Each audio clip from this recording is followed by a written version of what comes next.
AITA for not attending my sister's wedding because of her child-free rule. My sister recently got married, and it was a truly massive event.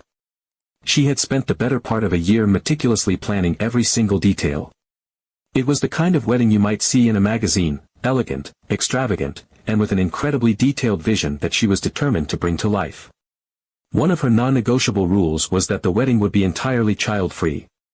I respected that completely because, at the end of the day, it was her wedding, her big day, and her choice to make. But here's the thing, I'm a single dad to an amazing 6-year-old boy. His mom has not been in the picture for years, and I don't have much of a support system to fall back on. My life revolves around my son, and I've gotten pretty good at juggling the demands of single parenthood, my job, and my personal life.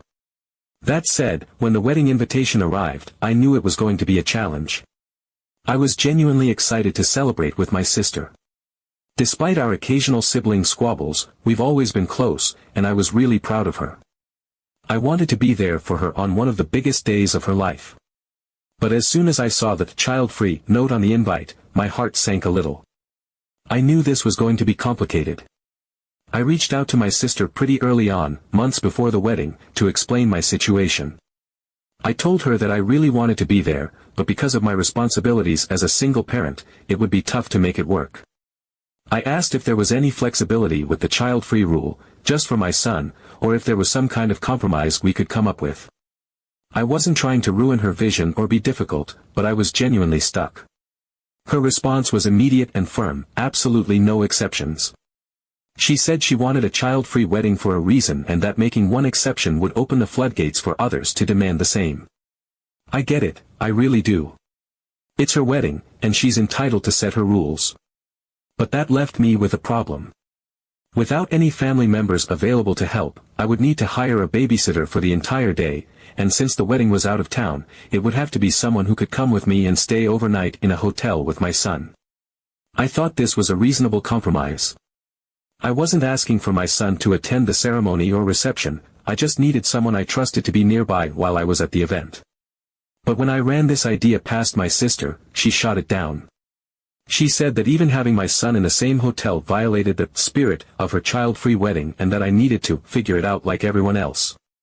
I was pretty taken aback by her reaction. I wasn't trying to be difficult, but as a single dad with limited resources, my options were pretty slim. I asked if she'd be willing to help cover the cost of a sitter since attending her wedding would already require travel, a hotel, and taking time off work. She flat out refused, saying it wasn't her responsibility and that if I couldn't handle it, maybe I shouldn't come. That stung. But I still tried. I spent weeks looking for someone who could watch my son. I asked friends, coworkers, neighbors, anyone I could think of, but no one was available for an overnight gig. I even tried contacting professional babysitting services, but the logistics and cost made it almost impossible to pull off. When the date got closer and I still hadn't found a solution, I finally had to tell my sister that I wouldn't be able to attend. I let her know how sorry I was and how much I wished I could be there, but I couldn't leave my son alone or with someone I didn't trust just to make it work. Her reaction was explosive. She called me selfish and accused me of not caring about her big day. She said that everyone else with kids had managed to figure it out and that I was just making excuses. I tried to explain that my situation was different, but she wasn't hearing it. She said I was prioritizing my son over her, which, to be fair, I was, but I didn't think that was unreasonable. The wedding came and went, and I stayed home with my son.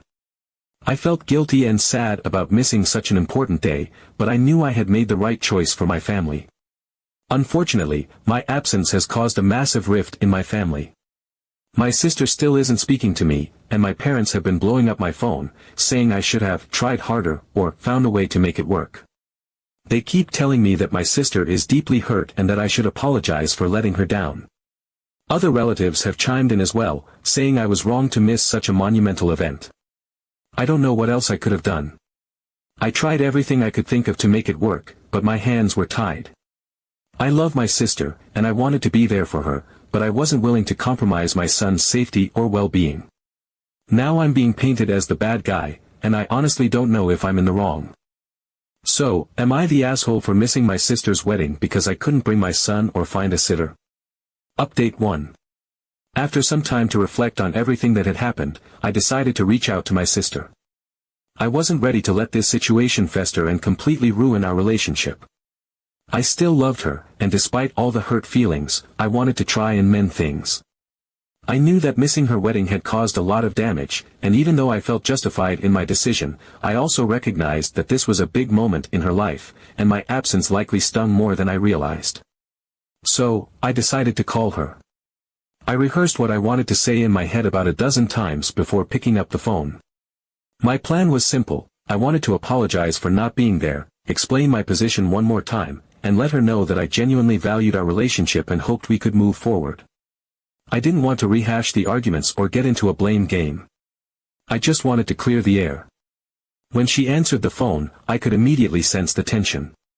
Her tone was cold, and she clearly wasn't thrilled to hear from me. Still, I pushed forward, keeping my tone calm and steady. I started by apologizing again for missing her wedding and explaining how difficult the decision had been for me. I told her how much I had wanted to be there, how I'd done everything I could think of to make it work, and how heartbroken I was to miss such an important day in her life. I hoped that being vulnerable and sincere would help soften her stance, but the conversation didn't go the way I expected. At first, she just rehashed the same things she'd said before, that I should have figured it out, that other parents had managed to attend, and that my absence had been selfish and hurtful. I tried to remain patient, even as she repeated the same arguments that had already been thrown at me 100 times. But then, as the conversation escalated, she dropped a bombshell that completely floored me. Apparently, one of her bridesmaids, her best friend, had brought her 2-year-old to the wedding. My sister explained that her friend had run into a last-minute childcare issue, and because it was an emergency, my sister had made an exception and allowed the toddler to attend both the ceremony and the reception. She said it wasn't a big deal because it was a one-off situation, and she trusted her friend to handle it discreetly. My jaw practically hit the floor. I couldn't believe what I was hearing. After everything I had gone through, all the stress and heartache of trying to make arrangements, all the times I'd been told, no exceptions, and, it's not her responsibility, and now I was finding out that she had bent the rules for someone else. Someone who wasn't even family. I tried to process what she was saying, but the more I thought about it, the more betrayed I felt. I had spent weeks trying to find a solution, even suggesting compromises like hiring a sitter to stay in the hotel with my son, only to be told that it violated the spirit of her child-free wedding. And yet, when her friend couldn't find a babysitter, my sister had suddenly decided that exceptions were okay. I felt like I had been slapped in the face. I pointed out the glaring double standard and told her how hurt I was by her decision. I explained that it felt like she didn't value me or my son as much as she valued her friend and her friend's child. But instead of apologizing or even acknowledging my feelings, she doubled down. She said that her friend's situation was different and that I was being petty by bringing it up. She accused me of using this as ammunition to make her look bad, which couldn't have been further from the truth. I was just trying to understand how she could justify this when she had been so rigid with me.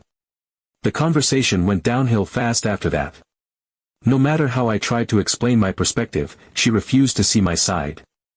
She was adamant that her decision had been reasonable and that I was blowing things out of proportion. When it became clear that we were just going in circles, I ended the call. I hung up feeling even more upset and frustrated than before. Over the next few days, I replayed the conversation in my head over and over again. I couldn't shake the sense of betrayal. It wasn't just about the wedding anymore, it was about what her actions said about how she saw me and my son. I understood that the wedding day was important to her and that she wanted everything to be perfect, but this felt personal. Allowing her friend to bring a child while refusing to extend the same grace to her own brother was a clear message, whether she realized it or not. It said that my struggles, my circumstances, and my relationship with her weren't as important as keeping her friend happy. Update 2. After learning that my sister had allowed her bridesmaid's child at the wedding, I couldn't stop thinking about the sheer hypocrisy of the situation. It gnawed at me, like an itch I couldn't scratch. I tried to bury it and move on, but every time my parents called to lecture me about how I had let my sister down, the anger and frustration bubbled back to the surface. Finally, during one of those calls, I couldn't hold it in anymore. I calmly but firmly told them about what I had learned, that my sister had made an exception to her no children rule for her best friend's toddler. I expected them to brush it off, like they had with everything else I'd brought up, but instead, they were silent. For a moment, I thought the call had disconnected. Then my mom finally spoke, and she sounded genuinely shocked. She had no idea this had happened. My dad, who had been stern and critical throughout this whole ordeal, was equally surprised. They both seemed taken aback, which was a small comfort to me. It meant that, at least on some level, they recognized how unfair this was. My mom assured me that she would talk to my sister about it. I wasn't sure what to expect from that conversation, but I appreciated that she was finally willing to address it. A part of me hoped that, once my sister realized how deeply her actions had hurt me, she might apologize or at least acknowledge that she had handled things poorly. Maybe this would be the turning point we needed to move forward. A few days later, my mom called me back. Her tone was different, quieter, more subdued. She told me that she had confronted my sister about the bridesmaid's child and that my sister had admitted it was true. At first, I felt a flicker of hope that maybe this would lead to some resolution. But then my mom dropped the rest of the story. Apparently, my sister didn't see anything wrong with what she had done. She had doubled down, insisting that her friend's situation had been a real emergency, and that it was completely different from mine. My mom tried to explain how unfair it looked, especially given how hard I had worked to find a solution, but my sister wasn't having it. Instead of apologizing, she shifted the blame back onto me. She told my mom that my absence wasn't just about the child-free rule, it was about me not making her feel important enough. She claimed that if I had really cared about her and her wedding, I would have moved mountains to be there, no matter what. Hearing that felt like a gut punch. I had spent weeks agonizing over this decision, losing sleep, and feeling torn between my responsibilities as a parent and my love for my sister. And yet, despite all of that, she was framing my absence as a personal slight, as though I had intentionally chosen not to prioritize her. It was so far from the truth that I didn't even know how to respond. I thanked my mom for telling me but told her I needed some time to process everything. Unfortunately, the surprises didn't stop there. A few days later, my dad called me. He told me that my sister had been venting to him about the situation and that during one of their conversations, she had casually mentioned that she regretted even inviting me to the wedding in the first place. According to her, inviting me had been a mistake because single parents always bring drama. Those were her exact words. My dad didn't seem to realize just how devastating it was to hear that, but for me, it felt like someone had ripped the floor out from under me. I've always been proud of how I've handled being a single dad. It hasn't been easy, but I've worked hard to build a stable, happy life for my son. To hear my sister reduce my entire life and struggles to bringing drama was heartbreaking. It wasn't just dismissive, it was cruel. I've always supported her, even when our lives were drastically different. I've been there for her during breakups, career changes, and countless other moments when she needed someone to lean on. And now, she was acting like my circumstances made me an embarrassment or a burden. My dad tried to mediate, saying that my sister was just emotional and didn't mean it, but the damage was already done. I couldn't unhear those words. They echoed in my mind every time I thought about her, making it impossible to imagine how our relationship could ever go back to what it was. In the days that followed, my parents found themselves caught in the middle. My mom, who had initially been so firmly on my sister's side, seemed to be wavering. She admitted that my sister's actions were unfair but also insisted that I needed to be the bigger person and let it go. My dad, meanwhile, kept trying to play both sides, telling me to apologize for missing the wedding while simultaneously telling my sister to cool it with the harsh comments. Their attempts to mediate only made things worse. Every time they called, I felt like I was being dragged back into the same exhausting cycle of blame and justification. At this point, I started to distance myself from the situation. I stopped answering every call from my parents and decided to take a step back from my sister entirely. I needed to focus on my son and my own well-being. The stress of this whole ordeal had been weighing on me heavily, and I couldn't keep pouring energy into a relationship that felt so one-sided. That decision wasn't easy. I've always valued family, and cutting ties with my sister, even temporarily, felt like admitting defeat.